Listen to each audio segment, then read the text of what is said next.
Hey, welcome to the second round review video, which was totally going to happen always. I never ever said that there would be no video until post-tournament. You have no proof of that. There is definitely no video before this where I've said that. And if you haven't checked that video, totally should. Just saying. Just pause this one, hop back, like, subscribe, do the things, you know the things. But I had to. As soon as some of these games had taken place, I had to do a second round video. I will say there will now be no more videos until after the tournament. Mainly because I'm not going to have time to record another one between the next matches, but I had to do this one. I just had to. So I'm just going to run through the games and see how it sets up the quarterfinals, and then nothing else happened. I am not predicting things. I will mention how I can see things panning out, but I'm not predicting anything.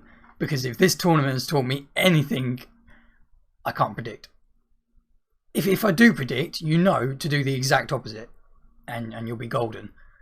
I mean, take the first game. It's going to be close. Wales, Denmark, there's not really much between them. Extra time, penalties, probably. Yeah, 0-0, 1-1, all the way through. Fair enough. No, 4-0. Italy, Austria. Now, I will hold my hands up again and apologise to Austria.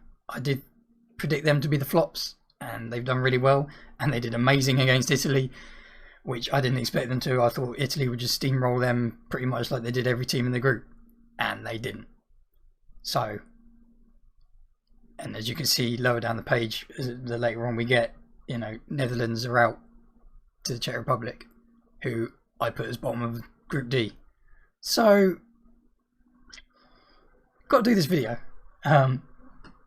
So, getting on to the first game that took place on Saturday afternoon in Amsterdam is Wales-Denmark. It wasn't close. In fairness, Wales started the better. Wales started really well. They had a host of chances. I don't think they really worked the keeper like they should have, but they were definitely on top. Denmark got forward a little bit, but it was definitely Wales' first 10-15 minutes. And it was one of those games that was like, okay, I'm not sure this was going to be too close. So Wales could actually do this. Fair play to them.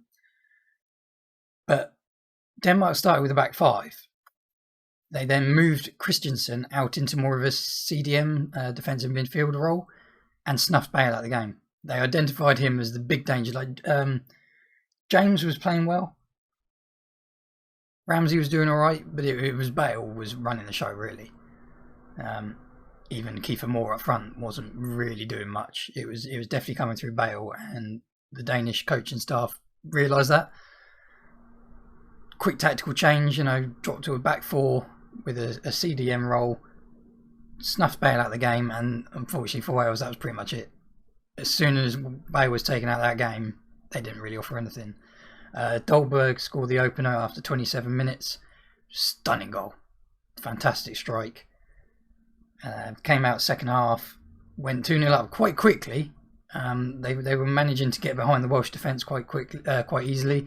I don't know if the Wales defence was playing a bit of a higher line maybe, but Denmark was certainly exposing them on the out wide and getting in behind and playing some balls through. So, unfortunately, I mean, it was that till the 88th minute, and then Myler scored. Wales then got a sending off, which is always doesn't help things, but I mean that was the 91st minute. I think it was he was sent off. So what are you going to do? You're 3-0 down, 2 minutes away from the end. It doesn't make that much difference. It was just a bit of a silly challenge. I think that was all. It wasn't frustration sort of thing, And then Braithwaite scored in the 94th. Went to VAR check for offside, but it was fine. It might have been offside, but so I'd say the scoreline kind of flattered Denmark a little bit and was a bit hard on Wales, but it was just one of those games. Bale went out of the game. Wales sort of lost their attacking impetus. Denmark got the goal, got a second goal straight after half time, and that was kind of it, really. The crowd, I know I mentioned in the previous video, the crowd really were on Denmark's side. I think they booed any time Wales got anywhere near the ball. So it's unfortunate for Wales. Fair play to Denmark, and the quarter-final awaits them. Italy, Austria. Now, easy game for Italy, surely. Easy. No worries. It's done. Austria should have won this in normal time because Arnautovic had a goal ruled for offside, which again was very close, I think. If I remember rightly, it was a very close call. They could have won it in normal time. Italy, I don't know what it was about Italy this time. They just didn't have anything. They didn't look like the Italy that had been tearing it up in the groups. They didn't look like the Italy B team who did well enough against Wales. They just... I don't know if they underestimated Austria or they just couldn't get into their rhythm. But they did not impress at all. Went into extra time, 95th minute. Kaiser scored. Pretty decent goal. Fairness, a pretty decent goal. Went 2-0 up with a second goal that was pretty decent, if I remember rightly. Maybe. And then Austria got a consolation coming up to the end, sort of threw it forward, but it was sort of that point where it was like, this game's done. So fair play to Italy. They did enough, but they didn't impress. As I said, could have been the fact that they underestimated Austria, but we'll see. We will see. Certainly not interested in that game at all. That is one of those games that you don't want to see again. It's done. It's over with. Don't worry about it. But that was Saturday. So Saturday kind of went ish how people expected it to. Sort of, as I said, the Denmark score was flattering, but did people expect Denmark to win? Probably. Did people expect Italy to win? I'd imagine so. Did they think that it would be that much of a struggle? Probably not. So fair play to Austria. And as I said, I hold my hands up that I predicted them to be the sort of good team gone bad at the tournament, but they put in a good account for themselves. But unfortunately, second round, they go out. Moving on to Sunday. No one really expected this to happen. I did think that the Czechs could cause Netherlands an issue with the Netherlands back line. Then Delete being sent off doesn't help things. Now, teams can play better when they're down to 10 men. But losing one of the major spines of your column, I mean, you can, your team, sorry, you can sort of see it here if I can find the mouse. There is, Delete, Wijnaldum, Depay. That is the spine of the team. So you lose the base of the spine. That's not going to make things too easy. Definite sending off. He fell over and sort of grabbed hold of the ball and sort of pushed the ball back. I mean, I don't know if anyone would even try to say it was a mistake or he didn't mean to do it or anything like that, because you can't. You literally cannot defend that. And in fairness, he did come out after the game and said, "We lost because of me. I made a stupid mistake. It was my fault. We're out because of me," which is a big thing to say. Like, most people would agree and say, "Yeah, it was." But I mean, that didn't happen until in the second half. And it was 0-0. So fair play to the Czech Republic.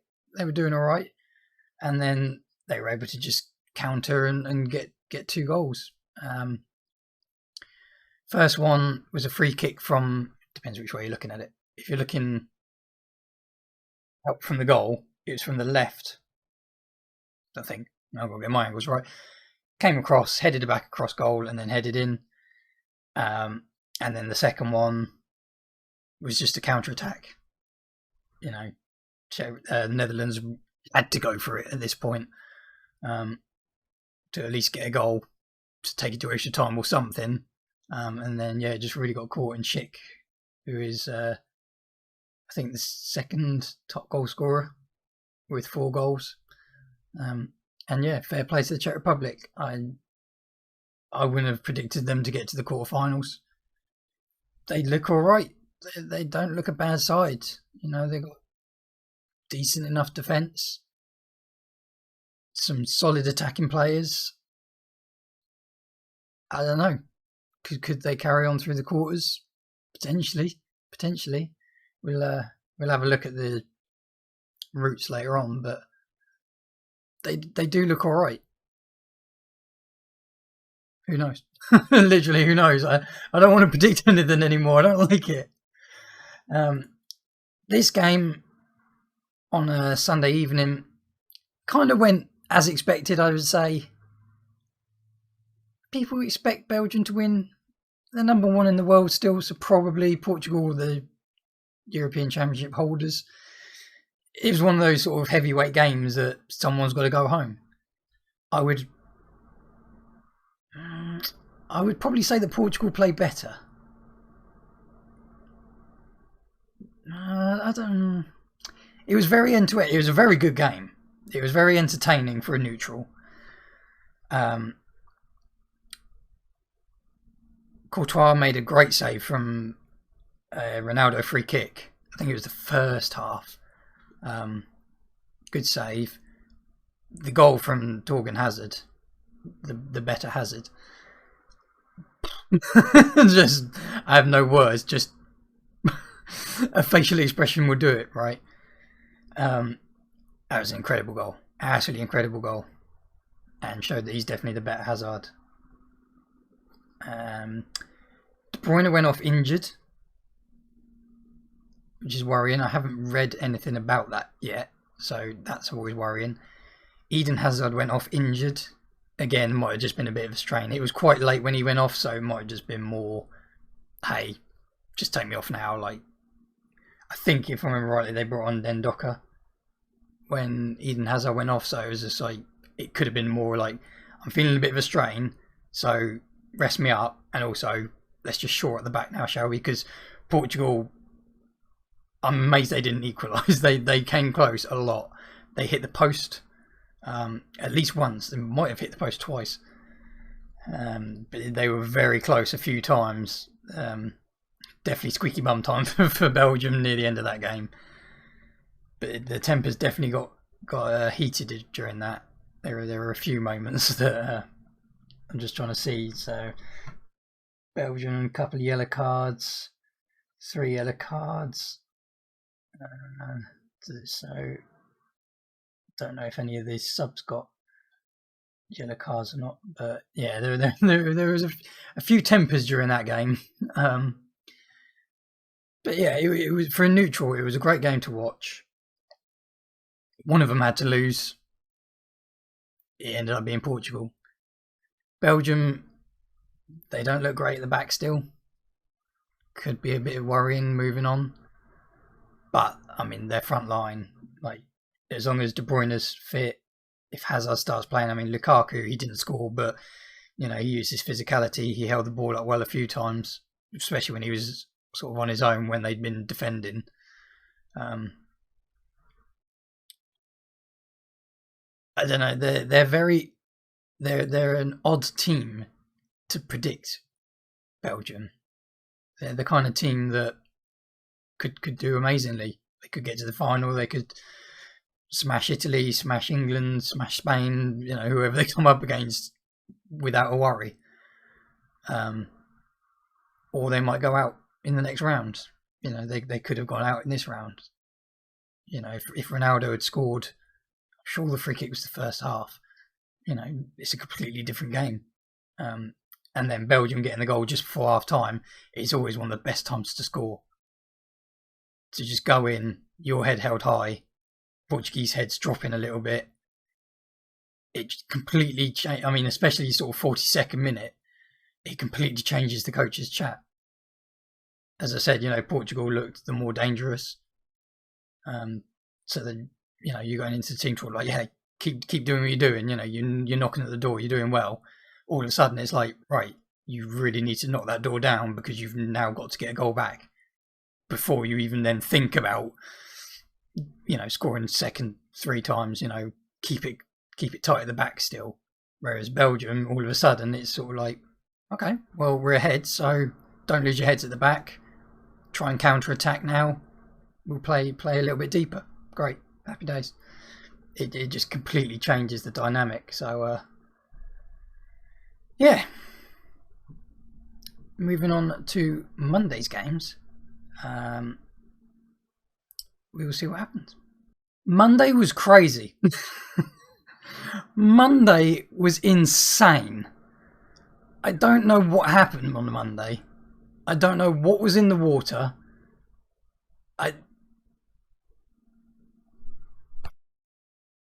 Predictions out the window. I think everyone's bets out the window. That's it. It's game over. It's done. Just look at those scores. Just look at them. What is going on?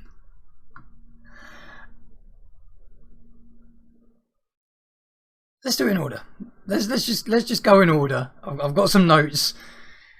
Let's just get into this and try and work out what is going on. So, Croatia Spain. Croatia, not a bad team. Haven't really impressed too much so far this tournament. Spain, again, haven't impressed at all this tournament. They've looked dodgy.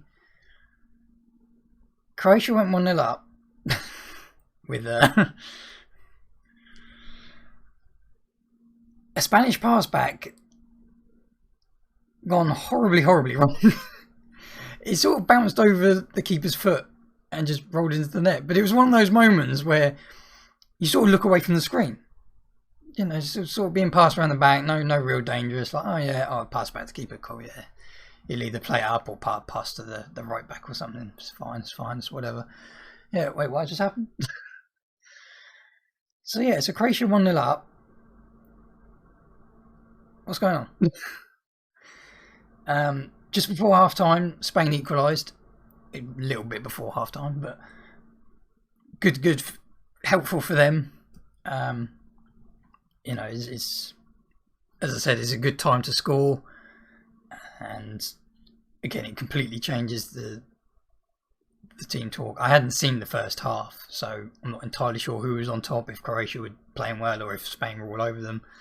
But yeah, definitely getting into 1-0 before half-time played into Spain's hands perfectly.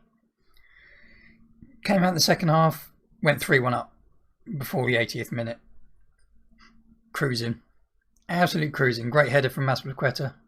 Ferran Torres getting a goal. Love that guy. Great player. 3-1 to Spain, 10 minutes to go. 3-1 to Spain, 5 minutes to go. Don't worry about it too much. It's alright. Don't worry. 3-2. Oh, that was interesting. Goalmouth scramble. I thought it sort of looked close twice. I think the first attempt was saved sort of off the line, and then it sort of got stabbed back to goal and hoofed clear. And it was one of those that looked like it had gone over the line. I was like, wait, surely no way that's been stopped on the line. Come on.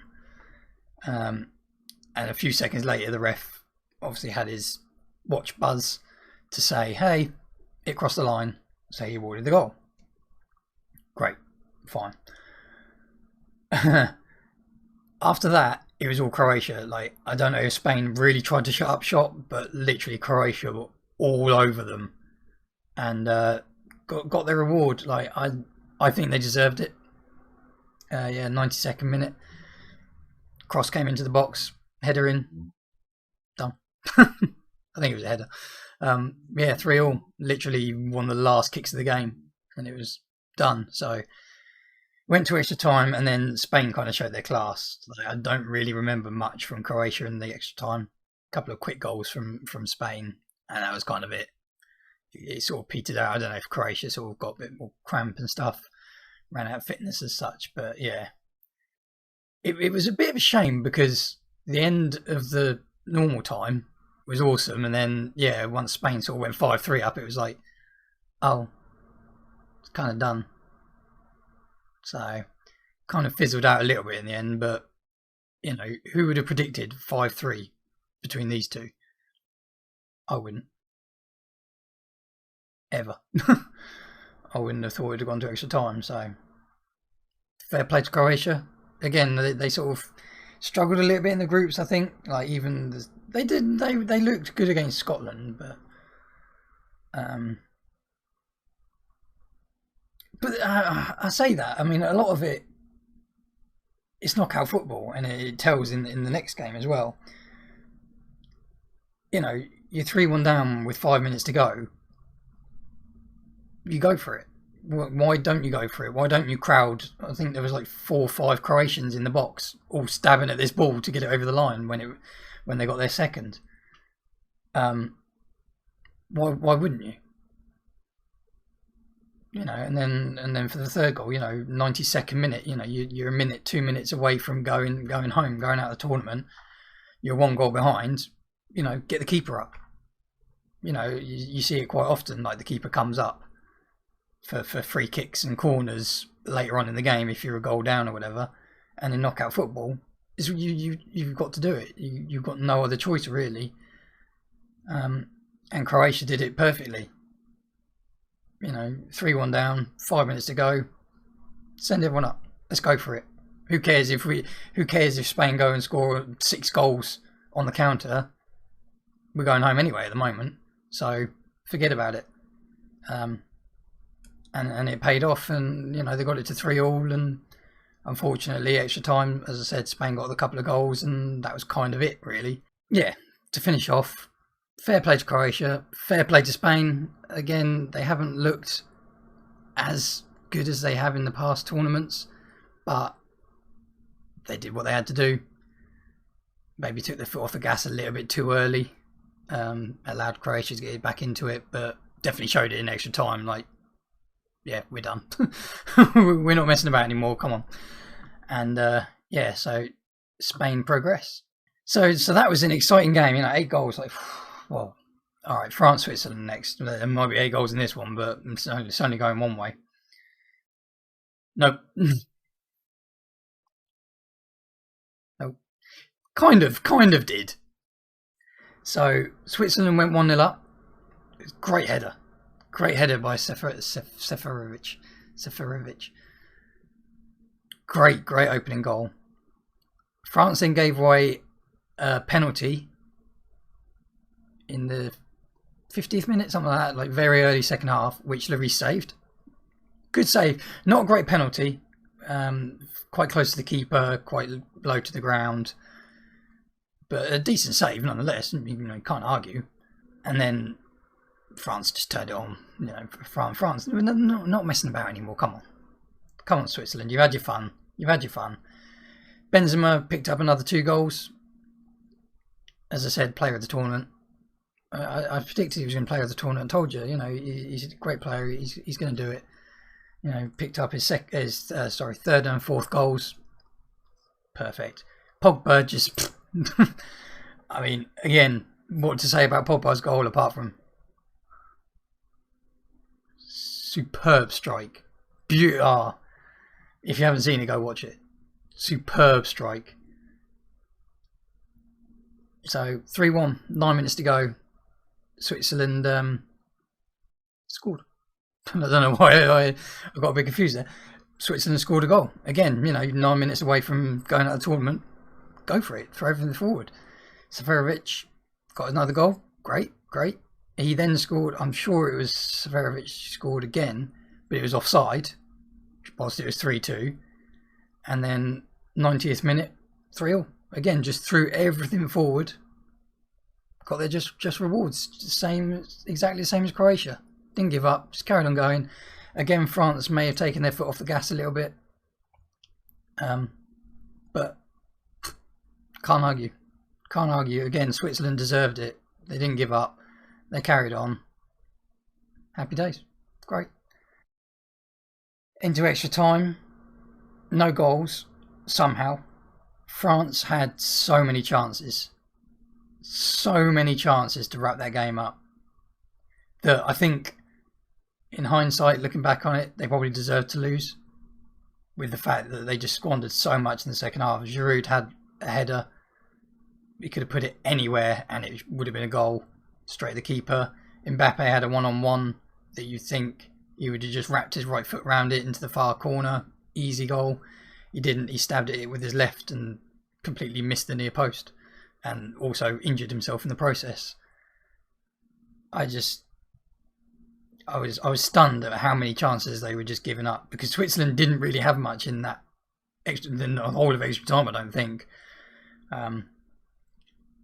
It really was all France for 30 minutes. Just couldn't do anything with it. So we went to penalties, which I don't particularly like penalties as a way of deciding games.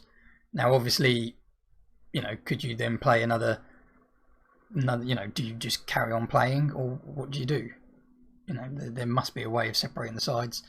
I quite liked the golden goal when that used to be in, or the silver goal when they brought that in, that you'd finish that half if it was the first half or whatever of extra time.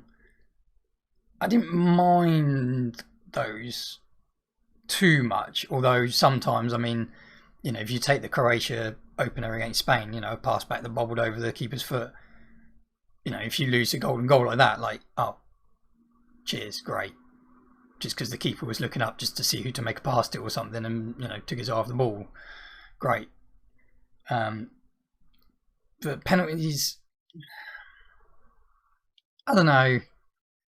It's one of those where it can obviously, make a player or break a player. So penalty shootout started as any penalty shootout does, blasting them in. I honestly thought that the first Switzerland penalty he missed, he hit it so hard, so high, it was like, oh, he's blasted over. Oh no, it's actually just ripped through the net. Okay. Some great penalties to start with. The first two for both teams, stunning penalties. Now, I had to write this down because I had to work it out. So, Sommer, the Swiss keeper, got very, very close to the French third penalty. And the commentators are saying, oh, it's getting a bit closer. Oh, the Swiss fourth penalty, the next penalty, was almost saved by Lloris. He got a big hand to it, but it was just so powerful. And he sort of took a step to the left and then had to sort of come back to the right to get his hand up. And obviously the power sort of hit his hand, but wasn't enough to stop it. France's fourth, great penalty. Switzerland's fifth, very good penalty. Saying it could be completely the wrong way. And then to the far corner.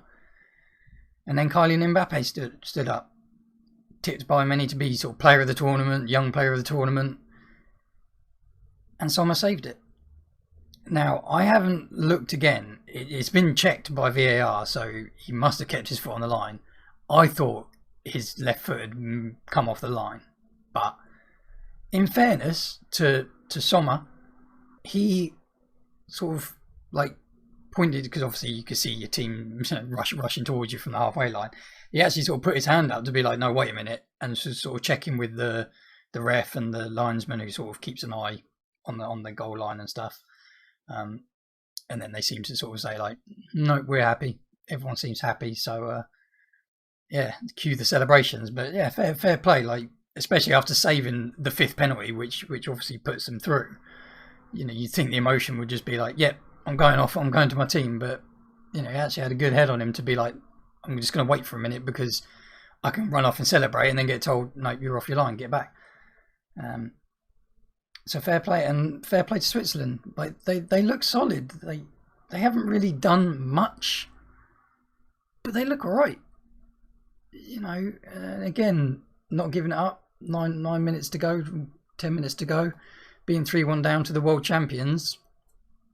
Would you argue with that? Not really. You missed a penalty at 1-0. That would have made it quite nice if you could have gone 2-0 up on the world champions, but it is what it is. They were a bit slow to start. They've gone and shown their talent. As I said, the Pogba goal, incredible. Yeah, just keep going at it.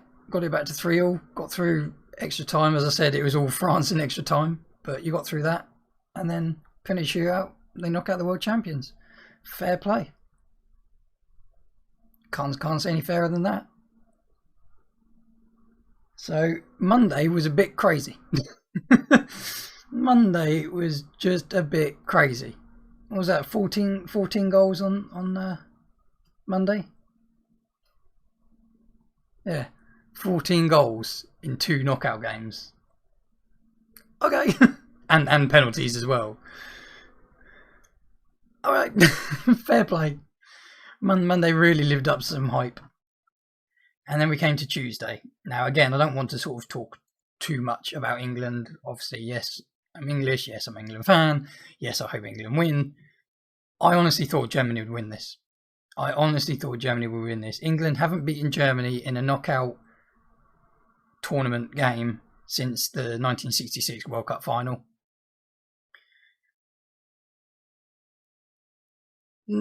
Okay, Germany aren't looking amazing this tournament, but England are kind of just doing enough. You know, you saw the rivalry between Scotland and England ended up being 0-0. You know, the rivalry between England and Germany just as heavy. And no offence to Scotland, but Germany probably better. The first half, you know, more 0-0. A couple of chances each way. Nothing spectacular. I checked the stats at half time, and it was sort of like, I think 54% possession to England and 46 Germany. Both had a couple of shots, one on target, you know. Very, very much the same. Second half, Pickford keep England in the game. Pickford had an amazing game. He saved from Havertz, and Werner, I think, was the other one that had a golden chance. But yeah, Pickford really did England proud there. He always seems to play well for England. Yeah, didn't have the greatest of seasons with Everton this year, but this tournament, can't fault him at the moment. Again, you know, touch wood, yet to concede a goal through 4 games. Long may that continue, please. 2 rather sweaty Pez goals from England. Lovely move for the first goal. I think it started with Walker at right back, came through, Sterling laid it off. I've just got to try and work it out now. I think Sterling laid it off to Phillips, who laid it off to Kane, to Grealish, to Shaw, who sort of made his way down the left, cross into the box. Sterling just drifted through the middle and just popped it away past Neuer. In fairness, Hummels in the first half, I mean, Kane took a very heavy touch, so I don't think he would have scored. I think Sterling was coming in, who might have been able to tuck it away, but Hummels was doing really well in exactly the right place at exactly the right time, which is why he's one of the top defenders, you know. But yeah, Sterling just sort of drifted through the middle of them and tucked it away. Great, 1-0. Please don't sit back, England. Whatever you do, don't sit back. And they didn't. Surprisingly, they didn't sit back.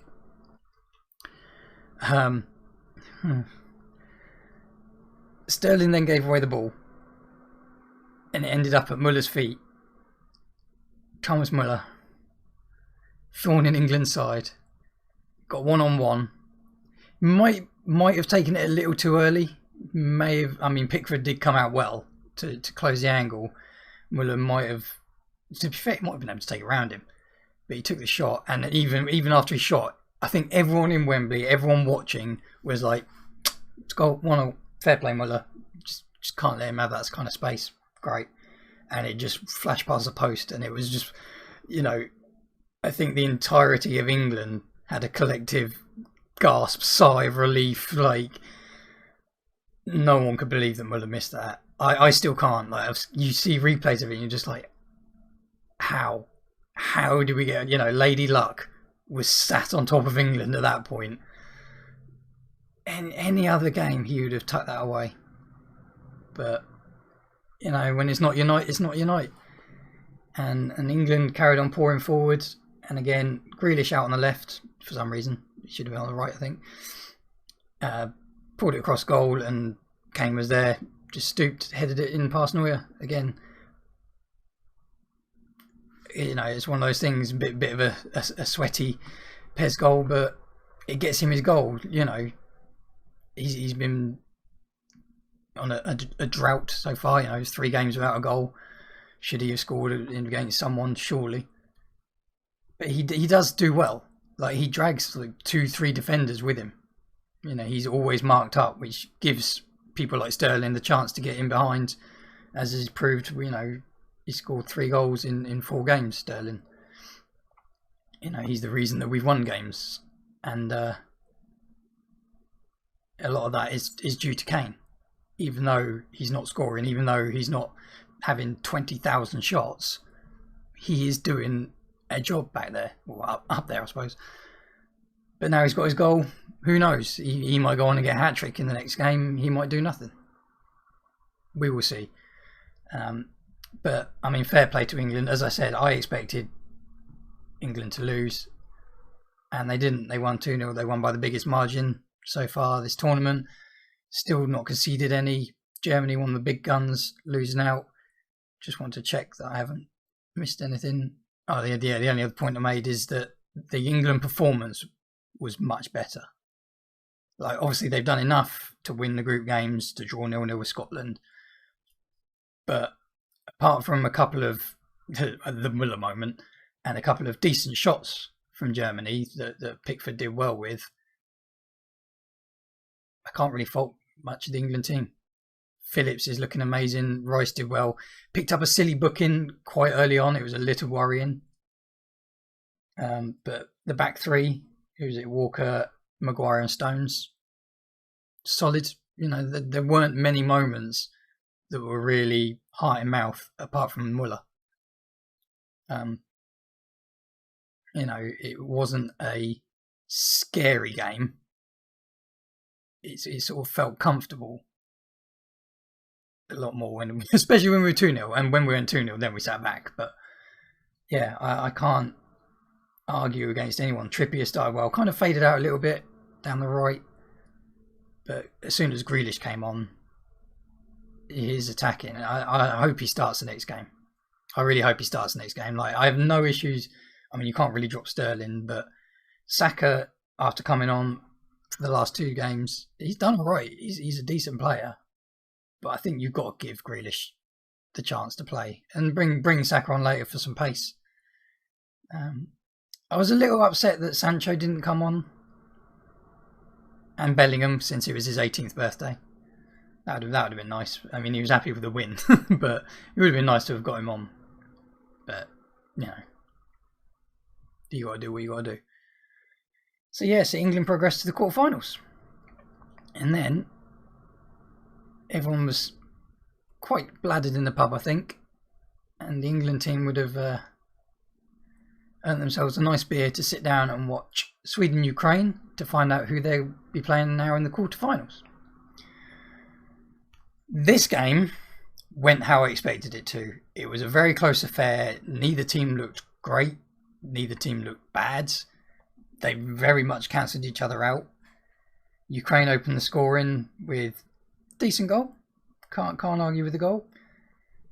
Sweden equalised just before half time. Again, that perfect time to score. Forsberg getting another goal.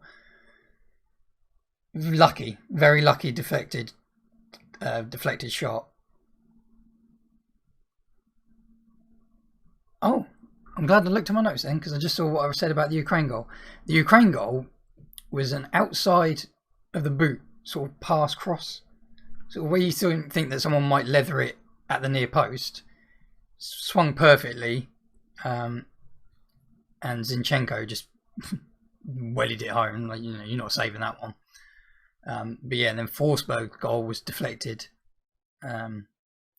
Took him joint second scorer with Schick and Benzema. Ronaldo is still top with 5. Obviously, he's out. Benzema's out, and unfortunately now Forsberg's out. So it's all on Schick now. Just as a side, if you're looking at, you know, a new golden boot, Schick is in joint second with 4 goals, and he's the only one out of the top 2 that are still in the tournament. So, and again, you know, they just cancelled each other out. Nothing happened until extra time. I've written down that Ukraine hit the post and then Sweden hit the post and crossbar. I think that was in normal time. I'm not entirely sure. Probably should have made a note of that. But yeah, Ukraine hit the post and then Sweden hit the post. I say Sweden. Forsberg hit the post and the crossbar, which obviously could have changed the game. Yeah, so if you haven't seen the red card tackle, I say go see it. Just try and look away before they start stealing on the guy's leg. It's a difficult one. I see both points as the case of it's not a red card, it is a red card. I think it all comes down to how you interpret a tackle / challenge, because the Swedish player, whose name I cannot remember, oh, there it is, Danielson, he catches the Ukrainian above the knee, I'm sure it's above the knee, studs up, well off the ground, and the guy's knee bends the wrong way. It's just disgusting. The still photo is horrific. But he'd cleared the ball, and it wasn't really a tackle because he'd sort of dived in, cleared the ball, and obviously he carried on going. The Ukrainian player carried on running, and that's where the contact was made. It just depends on if you see it as the clearance being a challenge, which it kind of was, apart from the Ukrainian player wasn't in control of the ball. He wasn't really going, he wasn't stretching for the ball and then got caught. It was literally just the momentum of the guy's cleared the ball, you're running, and you just happen to make contact at that point. The referee gave a yellow card when it first happened, and then VAR checked it, obviously got on the microphone to him to be like, have another look at that. The referee went to check the pitch side monitor and then just came back straight away, brandished the red card. He was like, no. So, I mean, it was studs up. It was dangerous. It was reckless. So, yes, it's a red card. But it wasn't really a tackle / challenge. He'd cleared the ball. I don't know. It's one of those, like, as I said, it very much depends on how you interpret it. But to be honest, after the red card, the Ukrainians sort of like pulled forward looking for a goal. Sweden countered a couple of times, had a couple of chances to nick it. But then right at the end, like one of the last kicks of the game, or headers of the game, Ukraine just crossed from the left and scored.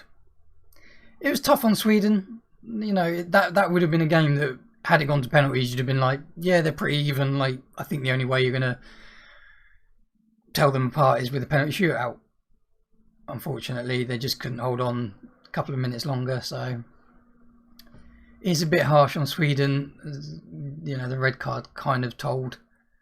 But fair play to Ukraine. It's the furthest they've ever been in any tournament, I think, in World Cup or European Championships. So Andrei Shevchenko has really got the team going. Did they look good? Not really. Did they look bad? Not really. Both teams just played and just really did cancel each other out. It was one of those games where it was kind of needed, I think, especially being an England fan. Like, those two games after Monday, if you're a neutral, would have been boring as hell. But obviously, as an Englishman, seeing England beat Germany 2-0 was ecstatic. And then watching this game was just like a bit of a palate cleanser. It's like, oh, okay, relax. Got work tomorrow. Cool, calm down. But it was a decent game to watch. As I said, they just really did cancel each other out. It would work a few times. And it sort of took a last-minute goal against 10 men. It is what it is. But it does set up the quarterfinals, which I can't get to. So the quarterfinals we have this week. You can see it there, can't we? So on Friday at 5 p.m. in St. Petersburg, or sort of 5 p.m. UK time, sorry. In St. Petersburg, Russia, we have Switzerland versus Spain. Now, I will say how I think it's going to go, and then I'm going to shut up. I don't know this one. I've just said I'm not going to predict it. All right, I'll let you know how I think it's going to go. I have no idea. Spain haven't looked like Spain. Again, with Netherlands, if everyone's fit for the World Cup next year, then they might do something. Here, is it a tournament too soon? They haven't looked great. They did all right against Croatia. Then they stepped back and conceded 2 goals and then destroyed it in extra time. Switzerland, went ahead, missed a penalty, went 3-1 down, got that back to 3-3, held off a host of chances for France, and held their heads during penalties. This could go either way. Normally I would have said Spain should win it, but Switzerland don't look bad.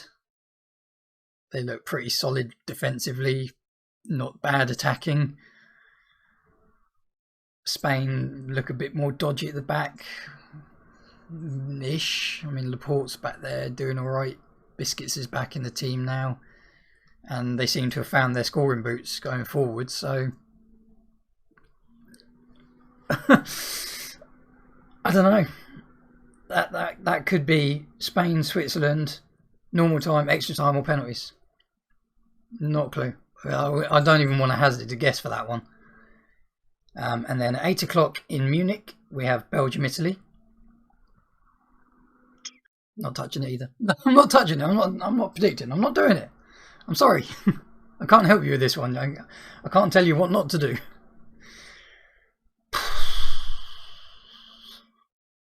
I had to. I'd say Italy.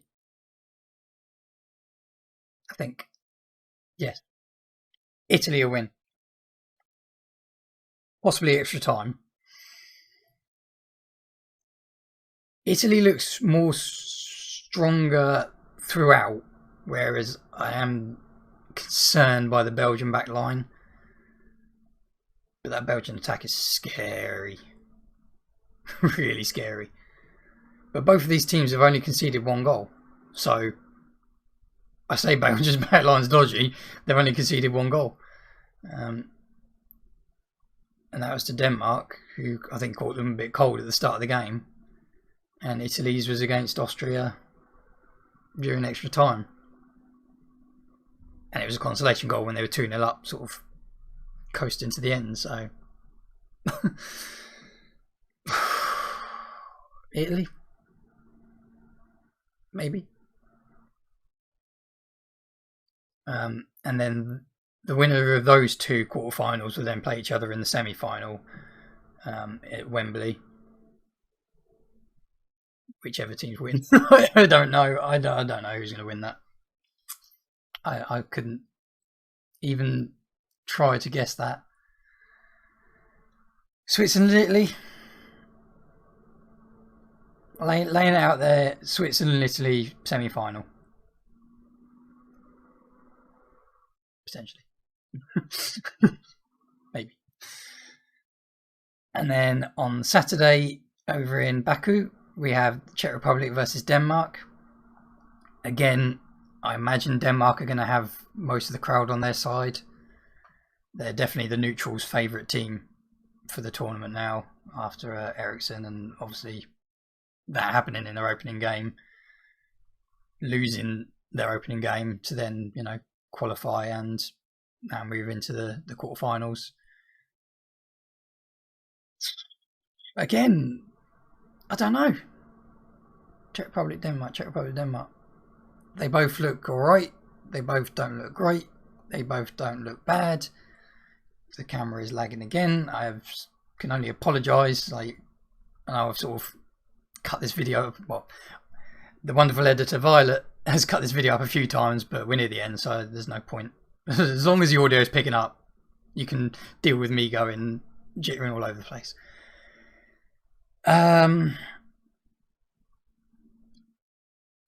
I mean, Denmark?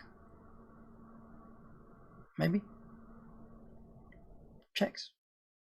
Penalties? I don't know. These quarterfinals, I mean, this tournament is sort of thrown a few on its head. These quarterfinals are very confusing. So, okay, Denmark, I guess, just because they've got the crowd behind them. And then, lastly, Saturday evening, again, 8 o'clock UK time, 9 o'clock CST. The only game, let's just say England get to the final, the only game out of 7, is that right? 1, 2, 3, 4, 5, 6, 7. The only game out of 7 that England will play away. Slight unfair advantage there for England, playing pretty much every game at home, potentially. But it's just how it goes, isn't it? Really, you know, had it been a home tournament, they'd have probably played all their games at home. So it is one of them. Like, you know, you can feel for teams like Wales, France, Belgium, Switzerland, Czech Republic, Ukraine, who didn't get to play at home. You know, I don't know if they. I'm just trying to work it out because Germany was Munich and Hungary, so that's kind of close, I suppose. I was just trying to work out if they've sort of made them as close to each other as possible. They must have done, surely. Just trying to think who played in St. Petersburg. Russia and... I'm sure where the other games for that was. But, yeah, so not a game at Wembley. They will be playing in Rome.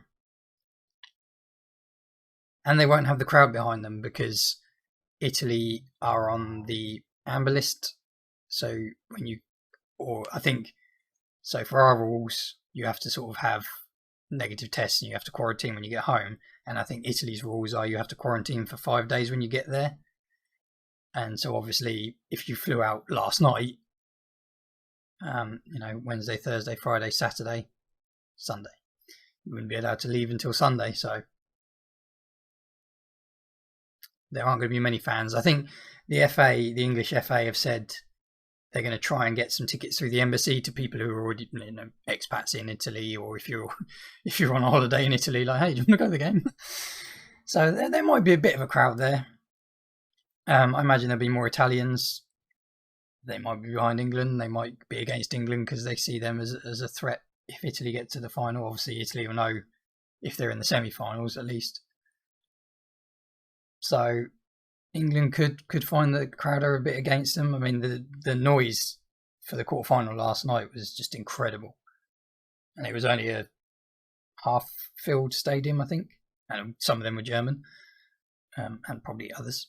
But yeah, the noise from the England fans was stunning. So are they going to miss that potentially?